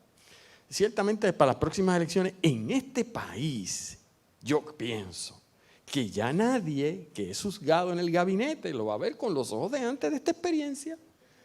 Cuando pasemos juicio del secretario o secretaria de Estado y los miembros del gabinete, en todas tiene que estar en la mente. ¿Sabes qué? Tú podrías ser el próximo gobernador o gobernadora de Puerto Rico, ¿no? Y aparte del requisito formal de edad, ciudadanía y residencia, y si sabes de agricultura o si sabes de comercio, hay que empezar a hacer otras preguntitas, porque resulta ser que a lo mejor tú vas a ser la gobernadora en los próximos meses. Yo creo que esto cambió y a lo mejor a lo mejor esta experiencia está haciendo una diferencia, que con lo que tenemos se van a lograr unas cosas. Estoy siendo idealista. No, pero yo quiero hacerle la pregunta a la compañera de que yo no sé si antes de estos eventos la gente sabía que hacía un secretario de Estado. Porque el secretario de Agricultura sabemos que brega con agricultura y el secretario de Hacienda sabemos que tiene que ver con contribuciones. El secretario de Estado, eso no se sabía muy bien lo que hacía. Yo no sé si ahora un gobernador vuelve a nombrar a alguien de gabinete de menos de 35 años. Eso es un riesgo ahora, tener un secretario de Hacienda menos de 35 años. El rol de la prensa y el Senado, cada vez que se nombre a alguien, la pregunta no va a ser, ¿usted sabe de agricultura? ¿Qué pasa si el avión se cae? ¿Usted está listo para ser gobernador? Porque aquí ya se ha visto escenarios donde quién sabe si el secretario de Obras Públicas termina de gobernador. El personaje de Kiefer Sutherland, por si acaso, es el secretario de la vivienda, o sea que estamos más o menos en la realidad y en la ficción. De que ahora vamos a estar mucho más pendientes, la ciudadanía debería, la prensa, el Senado, de que cuando se nombren estas personas, sobre todo secretario de Estado, o sea, estamos entrevistando no teóricamente un posible gobernador, sino en la realidad. Y aprovecho para fusionar para que después continúe, Carlos, porque no es lo mismo, aunque sabemos que ahora es posible que un secretario de Estado sea gobernador. No es lo mismo un gobernador en buen standing, nombra un secretario de Estado y se hace todo este análisis y lo confirman, a un gobernador que sabemos que se va. O sea que a mí no me gusta decir que estamos nombrando un secretario de Estado, estamos nombrando un gobernador. Estamos nombrando un gobernador y tiene que pasar el crisol de ambas cámaras. Esto es lo más cercano que hemos tenido en gobierno parlamentario, donde no es, te confirmo, es que de la legislatura le va a decir al gobernante, este es el que te voy a confirmar. Y yo no sé si eso es bueno o malo, porque yo soy parlamentarista, pero no elegimos nuestros legisladores pensando en eso. Pero ¿cómo, para después de la pregunta a la compañera, qué hacemos con lo que estamos viviendo ahora mismo? Que es que estamos nombrando una persona que se está yendo, está nombrando un gobernador, y una asamblea legislativa es la que verdaderamente está determinando quién va a gobernar Puerto Rico. Yo lo que creo es que hay mucha gente que por primera vez se familiarizó con muchos de los puestos públicos y qué hacían y quiénes eran cuando leyó el chat. Yo creo que hay mucha gente que no sabía ni qué es AFAF, ni quién era la persona que dirigía esa oficina, es decir, ni quién era Carlos Bermúdez, ni quién era Edwin Miranda, ni por qué tenían el oído del gobernador de la manera en que lo tenían, no siendo funcionarios nombrados por el Ejecutivo. O sea, creo que esta experiencia ha permitido que mucha gente se involucre de maneras distintas y extrañas y muy espontáneas en entender asuntos que para nosotros quizás los periodistas, los abogados o la gente involucrada en temas de política pública, pues estamos más en nuestro día a día, en nuestro vocabulario, pero que para la gente realmente son bastante intrascendentes a veces, o están bastante ajenas a la cobertura y al día a día de cómo operan las dinámicas de poder, el tema de las contrataciones, etcétera. Así que coincido con que mucha gente no sabía cuando se pedía la renuncia y cuando se protestaba en Fortaleza cuáles eran las implicaciones, ¿verdad? Mirando el tema del orden constitucional y todo esto. Pero creo que se desprende de esta experiencia que mucha gente ahora tiene un ojo más vivo para mirar estas cosas en el futuro y ponerles un poco más de atención, de seriedad, o por lo menos estar más curiosos. Pero como he dicho ya, creo que nos toca a nosotros y a la gente ver cómo de esto se genera un proceso de participación política más profundo y más real, que no dependa exclusivamente de las elecciones para votar. Así que, pero creo que está en ciernes, o sea, siento que hay mucho más involucramiento, y lo digo no por una opinión o porque es algo que quisiera que pasara, sino que lo estamos viendo, por ejemplo, en las redes sociales del Centro de Periodismo, la cantidad de gente involucrada escribiendo y opinando y diciendo cosas es como nunca antes. Y se nota un sentido, ¿verdad? Ese deseo de lo que hablaba el compañero sobre la transparencia. La misma empresa privada se expresó claramente, no solamente empresas particulares, sino asociaciones que agrupan industriales o empresarios sobre la salida del gobernador como una cosa muy inesperada, francamente. Así es que sí, creo que se va dando una conciencia política mejor, más profunda. Yo voy a añadir algo bien breve, y es que ojalá lo que mencionó el profesor Ramos le llegue, sobre todo en el Senado, que suban el nivel del filtro del consejo y consentimiento por los cuales pasa el Senado cuando pasan los secretarios de gabinete, porque la verdad es que ellos por muchos años llevan el fracaso del descargue de sus funciones en pasar como filtro en este tipo de cosas, y yo creo que no tendría mucha gente en contra el decir que sirven como sellos de goma, en nombrar gente que es parte de una herramienta que es una figura decorativa donde su misión es ejecutar las órdenes que le dé pues el jefe, ¿no? El gobernador, y no se pasa a juicio si en realidad es una persona capacitada en todos sus méritos, donde se hace un avalúo si en realidad es la mejor persona, si puede hacer el descargue de sus funciones, y es una cosa que es alguien que sea leal a mí, independientemente si es un ineficiente o es alguien que le pudiese hacer mal al puesto y al país. Y creo que el llamado de Carlos es fundamental. Puede que tengamos, como en muchos casos, problemas de expectativa, pero siempre debemos aspirar a que eso, con estos movimientos de estas últimas 2 semanas, en la Asamblea Legislativa, sobre todo en el caso del Senado, se sienta llamado por esa exigencia de la ciudadanía diciendo es que en el descargue de sus funciones ustedes tienen que hacer esto, y lo que han hecho es totalmente un desastre. Si me permiten, quiero aprovechar a decir que los expedientes de los secretarios en la legislatura que pasan el proceso antes de pasar el proceso de confirmación, durante el proceso de confirmación, no son públicos.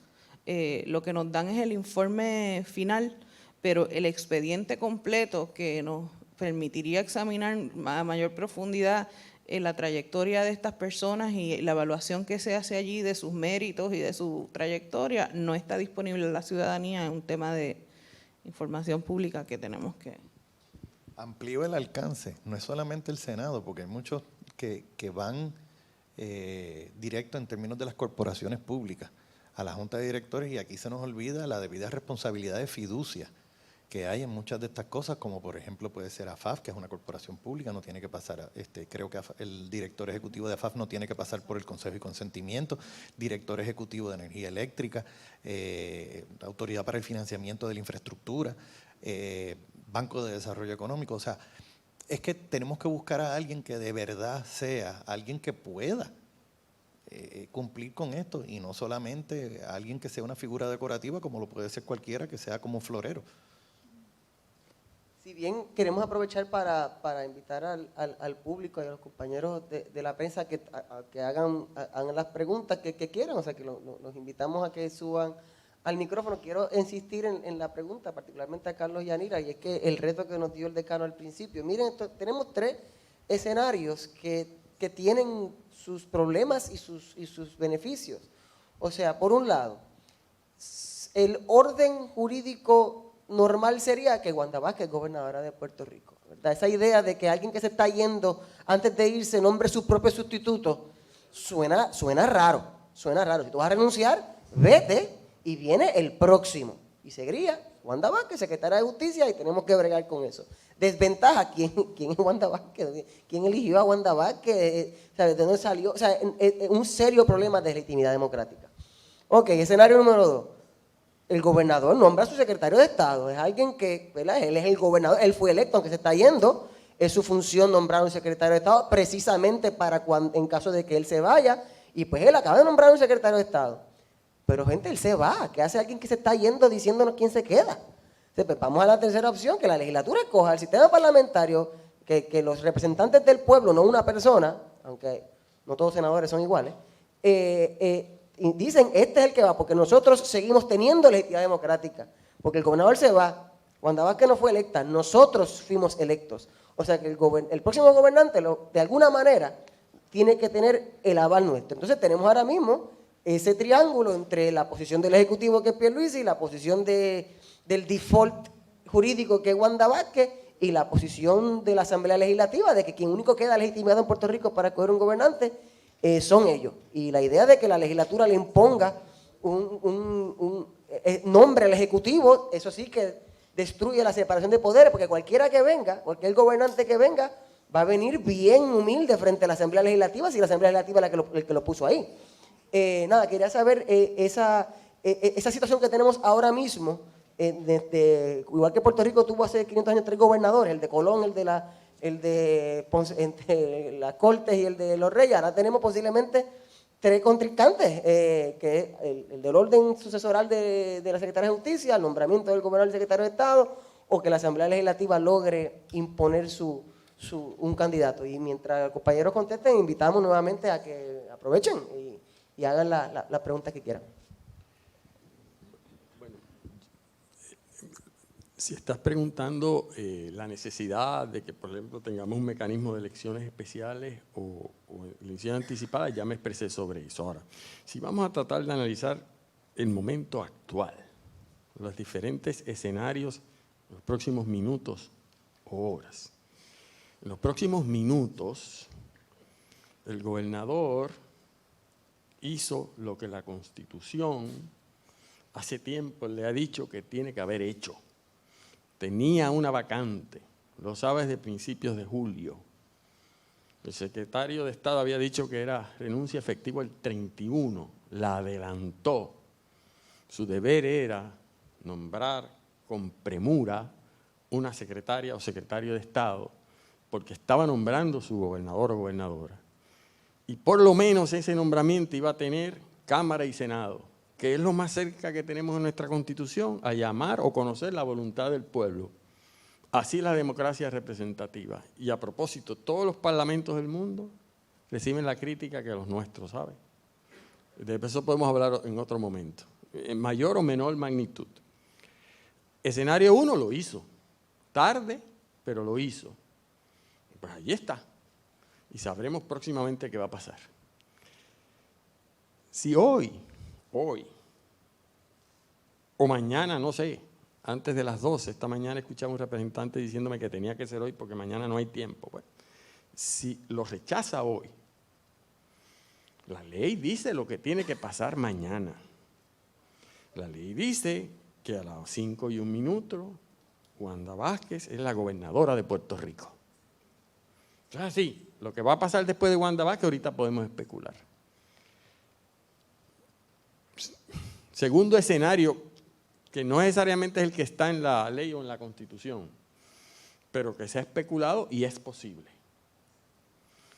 El gobernador decide mañana, en una lectura, a mi juicio, literal de esa ley 7, pero errónea, y a mi juicio inconstitucional, de que él puede nombrar un secretario o secretaria de Estado interino, mañana nombra otro, y que conforme la lectura que hace de esa ley, eso es una excepción y esa va a ser la gobernadora, aunque no haya pasado por la legislatura, bajo la teoría de que yo hice lo que todo el mundo estaba de acuerdo que tenía que hacer, lo envié al Senado y a la Cámara ayer y me lo colgaron. Por ahí yo voy a la segunda, al plan B que yo tenía, que es que algunos asesores me han dicho que esa ley dice que yo puedo nombrar un interino. Yo creo que ese es erróneo, porque ese interino nunca ha ido posiblemente a la Asamblea Legislativa. Ese es el peor de los mundos. Tener un interino que va a ser el gobernador por el resto del término sin que ni siquiera haya pasado por Cámara o Senado. Eso es horrible. Yo creo que eso es inconstitucional. Lo he estado diciendo hace semanas. Y esa ley no se puede leer así. Por supuesto que va a haber un pleito, si eso es lo que él hace mañana. Nombrar a un interino porque el camino A no funcionó, el camino B nombra un interino, eso es una confrontación otra vez, y eso va a terminar en los tribunales y hay acción legitimada de cualquier legislador de ir a los tribunales. ¿Qué va a hacer el Tribunal Supremo de Puerto Rico? Sacamos un foro para eso. No solo porque el Tribunal Supremo de Puerto Rico y el de Estados Unidos, ningún abogado o abogada responsable puede predecir lo que va a suceder. Eso es una irresponsabilidad. Podemos especular y hacer todo tipo de análisis. Yo sé lo que yo haría. Claro, como profesor no tengo que hacer un trabajo colegiado, ¿verdad? Eso es inconstitucional y no digo yo, lo estamos diciendo los profesores de aquí, todos, lo han dicho los de la UPI, que no puede ser otra cosa, eso es inconstitucional. Es difícil porque es que esa ley es malísima, pero ya está. Escenario 3, que no está contemplado en la Constitución, pero que está especulado por ahí. El gobernador decide, antes de las 5:01, que va a posponer su renuncia, en lo que resuelve el otro problema, el del interinato o el nuevo candidato a secretario de Estado. o la tormenta que la adelanta en su mente, y dice, hay una tormenta anunciada y por el bien del país, para que la gente no se tire a las calles. ¿Ah? Yo creo sí, tratando de engañar a la tormenta y al país, pero se decide quedar por un... Pues eso es otro escenario que, bueno, no hay nada en la Constitución ni en la ley que le impida jurídicamente posponer o cambiar la fecha de efectividad. Pero los que piensen que eso lo puede impugnar legalmente, pues están equivocados. ¿Okay? Así que, pues esos son los escenarios. Hay un cuarto escenario que si quiere le especulamos. Entra la secretaria, que es lo que se supone que pase mañana, si cuelgan el nombramiento hoy del licenciado Pierluisi, si no pasa mañana otra cosa que no sea la que el gobernador ha dicho, pues vamos a ver qué pasa con la secretaria, la nueva gobernadora. Y pues ahí hay muchas posibilidades. Sabemos como yo decía, he dicho hoy, los vientos huracanados que soplan, no por la semana que viene, sino por lo que puede pasar si ella es la gobernadora interina. Empezando con que no quiere serlo. Entonces, cuando uno es gobernadora sin quererlo ser, pues ya empezaste con problemas. Pero asumiendo que se recomponga, pues podemos especular un montón de cosas si se recompone. Pero entonces añádele que entonces tiene problemas en el Senado con todos los nombramientos que vaya a hacer al recomponer la Cámara, al recomponer su gabinete. A lo mejor hay negociaciones que no nos inventan. Mire, podemos estar toda la tarde especulando lo que puede pasar si eventualmente la secretaria de Educación es la gobernadora interina. ¿Bueno o malos escenarios? Bueno, estamos especulando, ¿verdad? Pero yo pienso, lo que a mí me parece es que el gobernador va a mantenerse con el nombramiento del secretario de Justicia, Pierluisi, porque se fue en contra de viento y marea. Él se fue en contra de Rivera Schatz, que había dicho públicamente que no lo confirmaría, y aún así lo nominó. Así que a mí me parece que el gobernador, como convocó a la extraordinaria, va a esperar entonces, deben haber un montón de negociaciones corriendo por ahí para que se le confirme a su candidato. De lo contrario, entonces el gobernador tendría dos opciones. Si cuelgan a Pierluisi antes de las 5 de la tarde del viernes, porque otra opción es que no terminen el proceso de evaluación de confirmación de Pierluisi antes de las 5 de la tarde del viernes. Y si no lo confirman o lo cuelgan antes de las 5 de la tarde del viernes, entonces Pierluisi se queda como secretario de Estado y ¿cómo qué? Como secretario de Estado interino, porque fue nombrado en receso. Locura, porque entonces tendríamos un gobernador interino que no está confirmado. Exacto. Entonces, siendo un gobernador interino, no estando el gobernador en propiedad, se activaría la ley 7. Entonces, estamos hablando de la ley 7 que estamos hablando, y cuando aquí el compañero decía, eso es una ley muy mala, y me señalaba, no es a mí, es que yo tengo la ley aquí.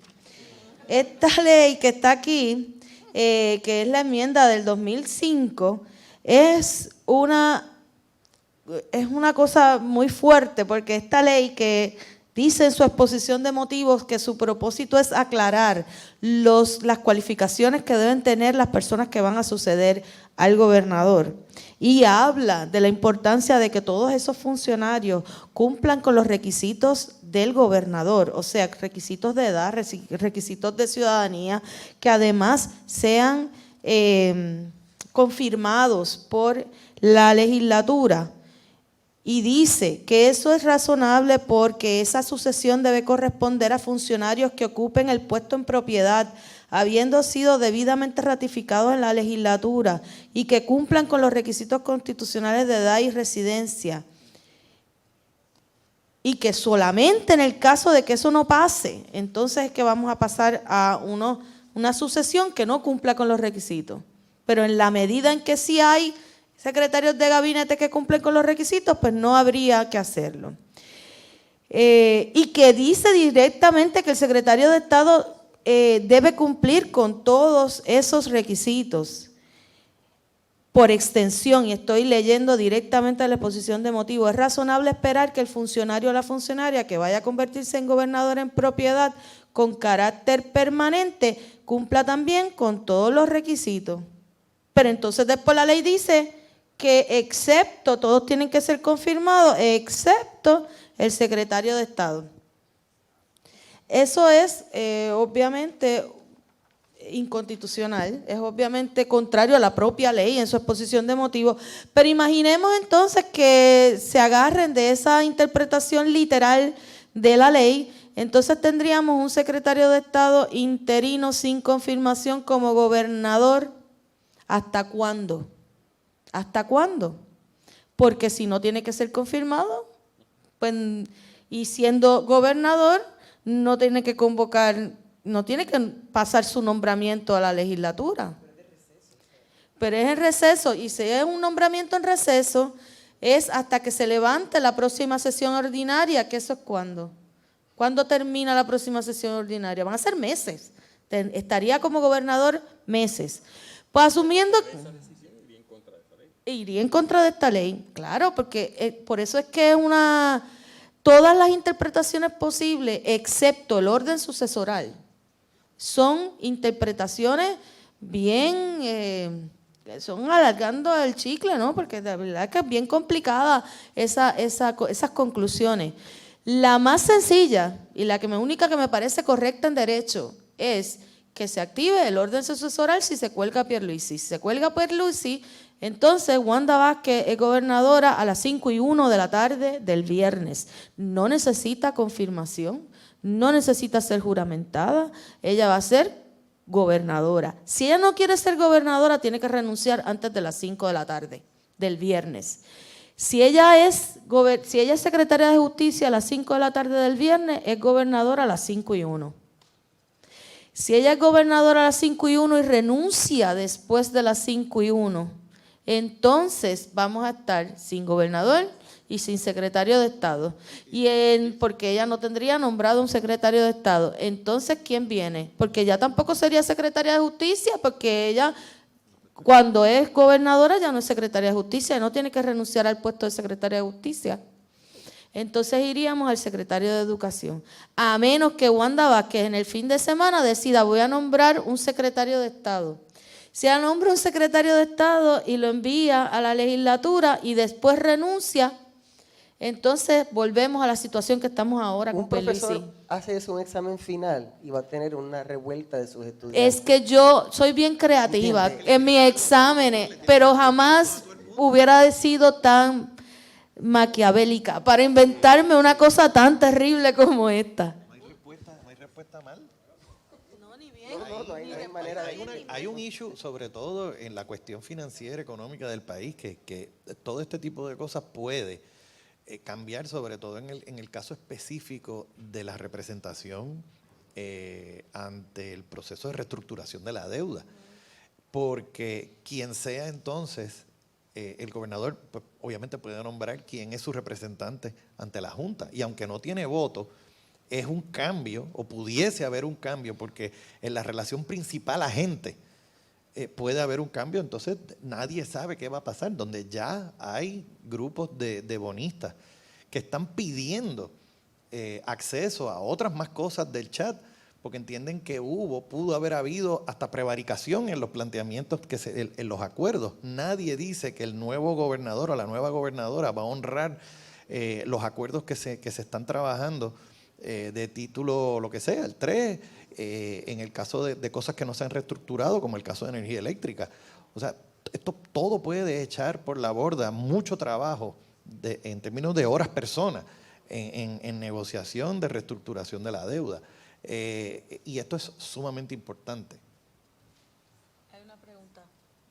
Sí, entiendo de todo lo que dicen que entonces es un problema de partido como tal, porque se votó por un gobernador, pero ahora es un problema de ese partido que lo están tratando de resolver. Es como cuando se saca un alcalde y se entran a los puños y le toca al PNP o al Popular llenar la vacante, ¿verdad? Quizás entonces el problema es si cada vez que elegimos funcionarios que quedan en Senado, alcaldía, Cámara o Gobernación, automáticamente quedan desconectados de sus partidos. Se acaban los caucus y se acaba este problema, porque entonces no es el partido que lo tiene que resolver. teóricamente, porque ellos van a seguir en su corazón en donde están y en su bolsillo también, ¿verdad?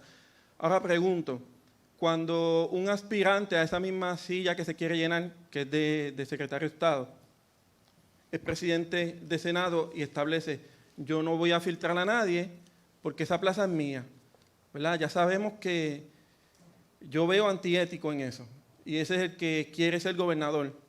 No hay nada en ley que prohíba que quien va a evaluar a un aspirante tenga que inhibirse del proceso. Yo lo veo como un proceso de auditoría, ¿verdad? Si yo voy a auditar algo, yo no puedo estar involucrado en el proceso.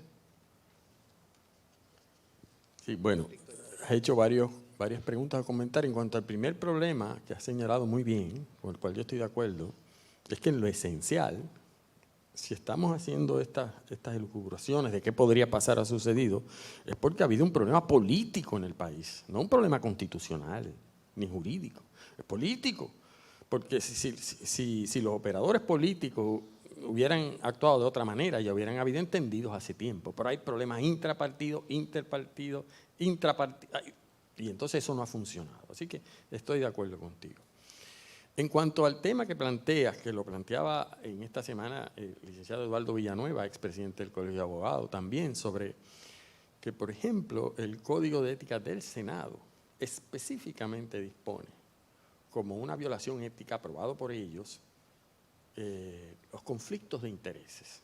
Entonces, tú podrías decir, ¿pero qué conflicto de interés más grande el que ahora mismo está pasando en el Senado, cuando el presidente del Senado alegadamente, yo creo que ya se sabe, quiere ser el secretario de Estado y está pasando juicio y posiblemente entorpezca al nominado del gobernador? Eso plantea un conflicto de interés. Bueno, plantea un problema, yo creo, ético, yo creo moral, que él tiene que responder en su día al país, ¿verdad? Sus razones va a tener. Pero, si tú planteas que si eso viola alguna ley, yo no conozco ninguna. Incluso si tú planteas que eso viola los cánones de ética del Senado, alguien incluso te podría plantear, es que eso está pensado en términos de conflicto de intereses por legislación, no por conflicto de intereses políticos. Eso es una respuesta, una salida que te van a querer dar. Así que en todo hay sus cuestionamientos y dudas, porque lo que está prevaleciendo obviamente son los intereses partidistas personales, la no diferencia, lo decía Jorge ahorita, que no haya aprendido todavía los partidos políticos la diferencia entre gobernar un partido y gobernar un país. Después de tanto golpe con casos criminales, casos civiles, tumbamos gobierno, bajamos gobierno y es como si nada.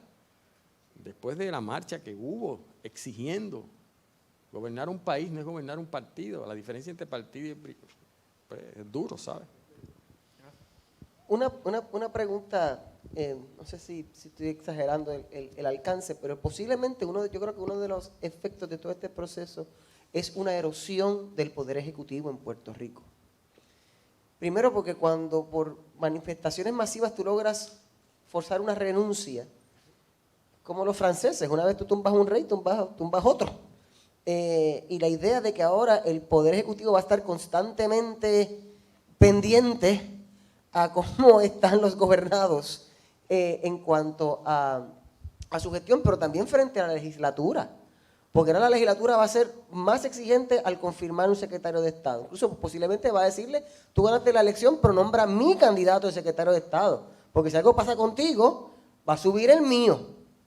Y va a pasar yo creo que va a haber mucha más agresividad por parte de las cámaras legislativas en cuanto al Poder Ejecutivo, porque estamos saliendo, igual que ocurrió con Watergate, con un Poder Ejecutivo debilitado.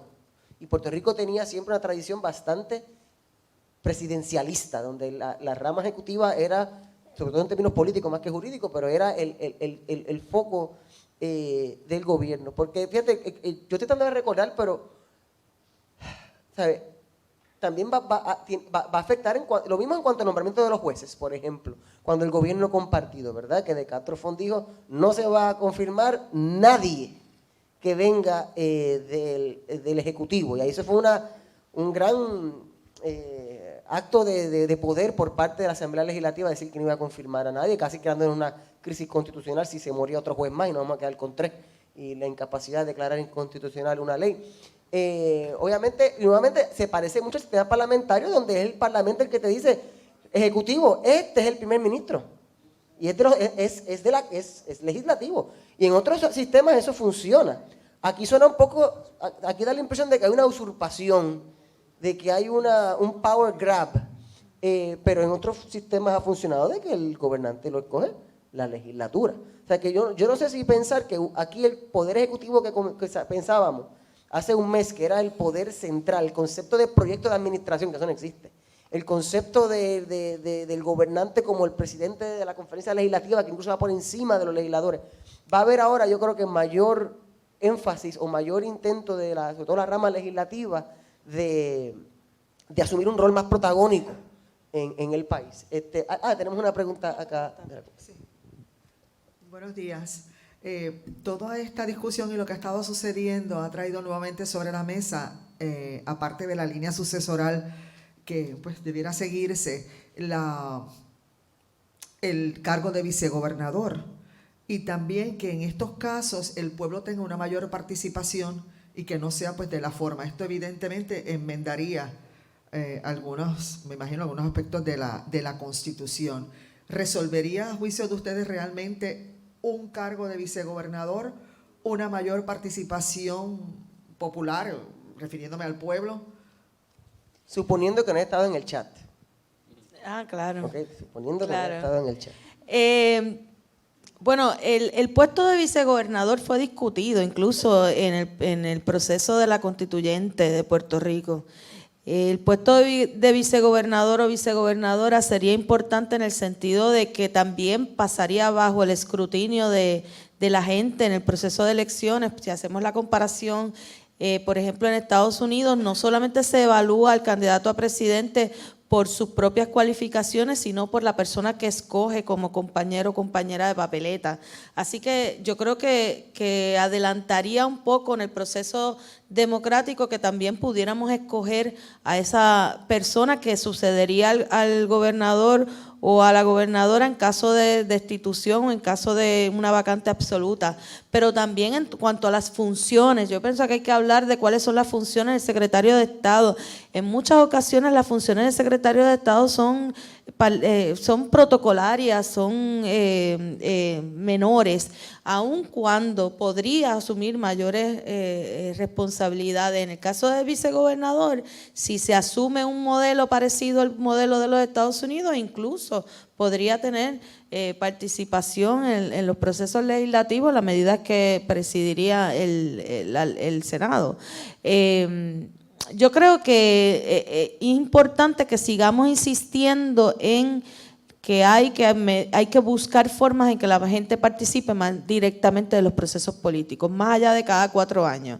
Fíjate que en este proceso la gente estaba hablando de participación a través de la movilización, porque es el único mecanismo que tenemos viable en este momento. Después que pasan los 4 años, después de que pasan las elecciones, esos próximos 4 años se limitan a llame a su representante o vaya a la oficina del representante, pero más nada. Cuando hay posibilidades de otras formas de participación directa, como la presentación de iniciativas legislativas, como la participación en algunas comisiones que hayan participación de la sociedad civil, yo pienso que hay que mirar esos mecanismos que puedan permitir y viabilizar mayor participación del pueblo, ya sea mediante la elección de quien sucede al gobernador o a la gobernadora, mediante el voto revocatorio, el referéndum revocatorio, que implicaría que la gente pudiera solicitar que se evalúe a una persona que haya sido electa, pero que haya abandonado los principios o los valores por los cuales se le eligió, o porque haya cometido delito o no. No es necesario que sea solamente por la comisión de delito. Y además que la elección misma del gobernador o gobernadora sea por una mayoría real. Yo creo que hay que evaluar que en Puerto Rico se selecciona a la gente por 50+1. Eso pasa en muchos países del mundo y en Puerto Rico sabemos que el gobernador hablaba de que se iba a mantener en el puesto porque fue elegido por la mayoría del pueblo, pero no es real, no fue elegido por la mayoría del pueblo. Así que esos son unos elementos que hay que tomar en consideración, sí, para poder lograr mayor participación del pueblo. Carlos, en el asunto de la vicegobernación, te traigo también tal vez otros elementos de juicio. Hay varios estados que eligen su secretario de Estado, eligen su secretario de Justicia. Tal vez no tienen lieutenant governor, pero el gabinete no es únicamente nombrado, sino electo también. Eso es otra alternativa. Y también se puede dar la situación de que hay un vicegobernador y haya voto mixto y tengamos un vicegobernador de un partido y un gobernador del otro, nada, para elementos adicionales. Sin duda es complicado, pero uno de los temas que hubo en el 52 para no escoger al vicegobernador es ¿y qué trabajo va a hacer en los 4 años, además de hacerle la sombra a Luis Muñoz Marín? Y lo descartaron, entre otras razones, por eso. Así que quizás combinando vicegobernador con secretario de Estado, con las dificultades que tú has mencionado, pero quiero comentar algo sobre la pregunta que hace la distinguida amiga y periodista. Y es lo siguiente, a mí me choca que el presidente de la Cámara, lo primero que ha presentado dentro de esta crisis es lo de vicegobernador. Cuando lo que había en la calle es las demás medidas sobre las cuales él no ha presentado proyectos. Referéndum revocatorio, elecciones especiales. Es decir, lo que había en la calle no es queremos un vicegobernador, lo que había en la calle es queremos democracia participativa. Así que yo diría lo siguiente, como lo que hay presentado es un proyecto de vicegobernador, si eso es lo que va a bajar a discusión, no lo debemos ni considerar. La discusión tiene que ser ese con varias alternativas más que él o las minorías presenten. Si se le presenta al país una discusión seria del proyecto de vicegobernador, de revocatorio, de elecciones especiales, para que tengamos alternativas para ver cuáles se le presentamos la semana que viene, entonces eso es una discusión seria. Si no, eso es demagógico, porque se pierde el valor mismo de lo que puede ser un vicegobernador, que estoy de acuerdo que hay que discutirlo, pero no podemos desoír lo que es la voz más dura, que es la otra, la segunda parte de la pregunta que hacía. Democracia directa, eso es lo que está pidiendo el país.